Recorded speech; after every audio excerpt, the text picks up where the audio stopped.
In India, we had three very significant reports. One was the Prime Minister's task force on the Himalayas. That was in 2007. I happened to be a member of the team. And then we had the vision document for the Northeast Himalayas 2020 in 2008. I happened to be a member of this team also. Then we had the Prime Minister's principal scientific advisor, Chidambaram, leading a team on climate change and various aspects, including the Himalayas. And then we have ICIMOD's reports. I think one of the most common features in all these four very critical reports on the Himalayas, of course, is something the reports very directly and, of course, very vociferously hints at reviving the traditional basis of the mountain areas, the communities, the resources, right, the practices, including the disaster management practices.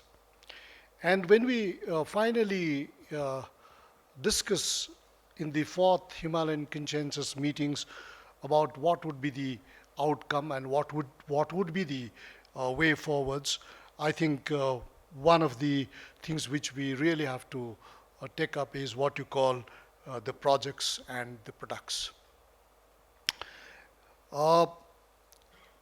These projects and products I have identified, because some of these studies have already been done, primarily are silk, right, bamboo, tea, and traditional medicinal systems.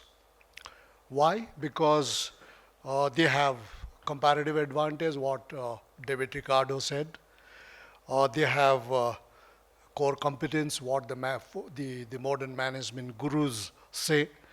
And they have what you call they are all community driven, and that once pervaded what you call the traditional market. And of course, we have a set of what you call this new generation entrepreneurs who are keenly interested in really leading the entire ventures forward. The best part of all these products are now somehow you have innovative versatility of their uses. Traditionally, it used to be used for just one purpose or two.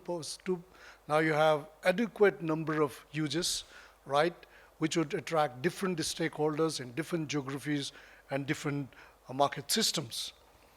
For example, tea. If you go to Kinokuniya in Japan or Harrod in UK or in Macy's in US, one of the things you'll find is Darjeeling tea represented in 10 different ways.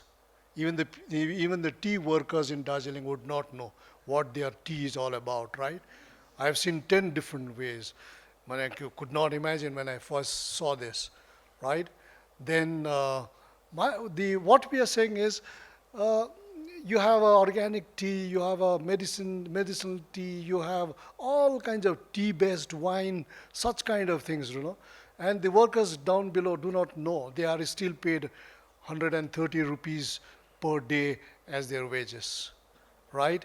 And if you see 1 kilogram, one pack of what you call herbal tea, it will be almost 40 times their wages, 50 times their wages, right?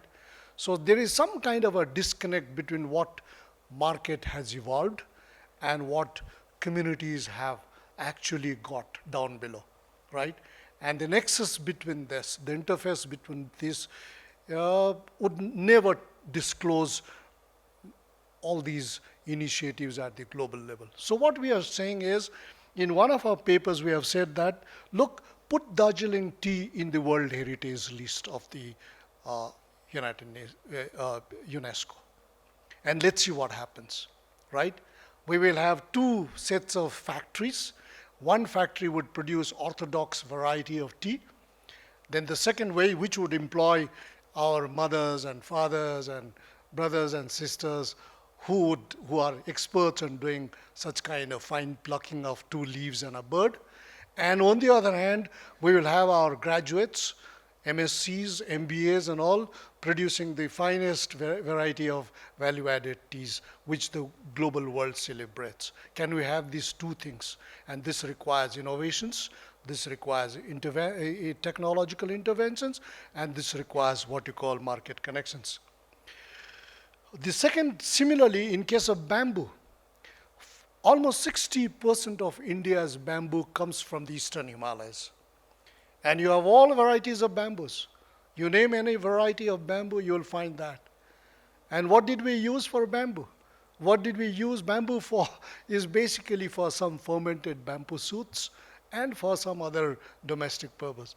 But one of our recent studies shows the bamboos are used for food, shelter, furniture, handicrafts, medicines, decorations, building materials, fabrics and clothing, cooking, agriculture, channel linings for irrigation systems, weapons, in making musical instruments, and various ethno-religious purposes. Huge market across Europe, across Southeast Asia. So why not we do this, right? This requires, again, a kind of a departure from what you call the conventional thinking. The traditional, I don't want to discuss about silk because we did discuss about this, traditional medicinal systems, right?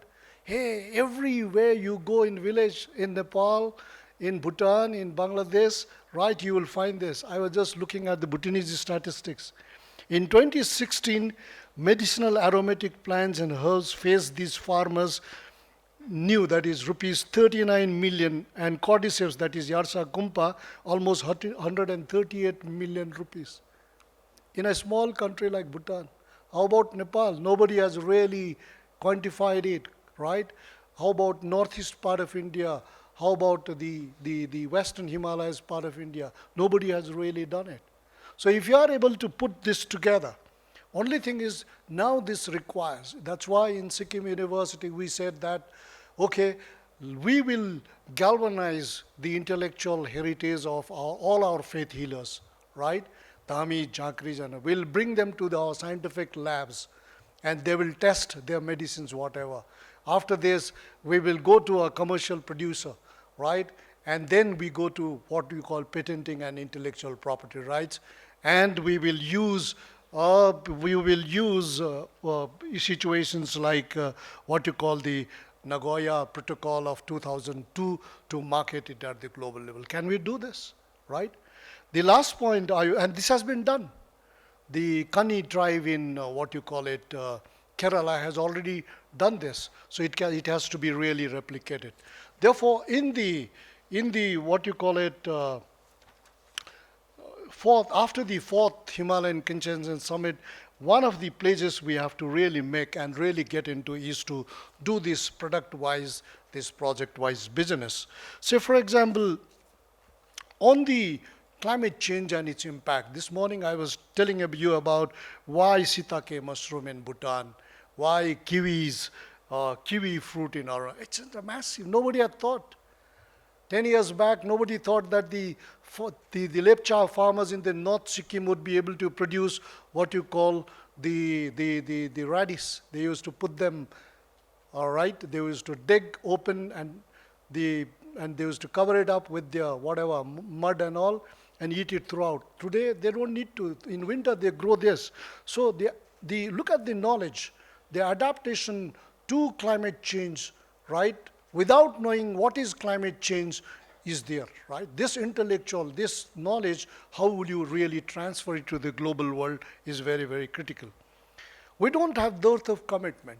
In the 16th SAARC summit in Thimphu in 2010, the theme was climate change and basically pointing out at to the mountain areas. They said that we will be the world leader in low carbon, our leaders. 8 SAARC countries' leaders have signed a document where they have declared that South Asia will be a world leader in what you call the low carbon. And they have said that we will be the agent of what you call adaptation as far as climate change is concerned. Therefore, let's give one example. This afternoon when Duncan started debating about sub-regionalism of sub-regional junctions. We are exactly doing that for South Asia, for the eastern South Asia here in Nepal, Bhutan, Bangladesh, and northeast part of this. And in this, if you are able to produce electricity in Nepal, this can cut across to Pakistan, this can cut across to Laos, Vietnam, and to Singapore and to Thailand. Because we now have a trilateral highway connecting India with Myanmar and with Thailand. And if Nepal becomes a part of that, Bhutan becomes a part of that, it will be also a part of what you call the interconnections, the grid interconnections among this. And we have done that. We have the first national grid to national grid interconnections with Bangladesh in India. Therefore, I think one of these studies, the Himalayan consensus team has to really develop some kind of a trading model of this electricity. What are the institutions required? And what are the legal framework, including grid harmonization and code? And of course, how do we really harmonize and cooperate on what you call the nationally determined contributions as we committed to the global community? Thank you very much.